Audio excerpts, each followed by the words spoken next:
Good day everyone and welcome to our We Reflect series.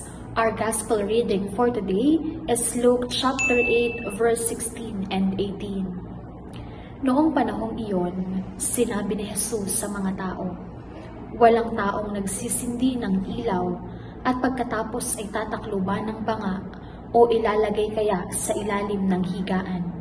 Sa halip, inilalagay ito sa talagang patungan upang makita ng mga pumapasok ang liwanag. Walang natatago na di malalantad at walang lihim na di malalaman at mabubunyag. Kaya pagbutihin ninyo ang inyong pakikinig, sapagkat ang mayroon ay bibigyan pa, ngunit ang wala ay aalisan, pati ng inaakala niyang nasa kanya. On this gospel reading, Jesus teaches us that our faith is like a light. We should not hide it, but share it with others through kindness and good deeds. God's blessings grow when we listen to His word and live it every day. Walang natatago na di malalantad. This is a call to live with integrity and sincerity.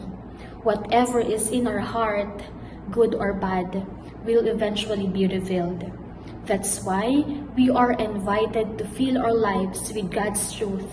So what comes out of us is light, not darkness. Ang mayroon ay bibigyan pa, ngunit ang wala ay aalisan, pati ng inaakala niyang nasa kanya. It teaches us the importance of listening and acting on God's word. If we are faithful in small things, God entrusts us with more. But if we ignore His call, even the little grace we had may fade away. Don't forget to subscribe to Faithbook PH YouTube channel and download the Faithbook app, and also register at www.faithbook.ph.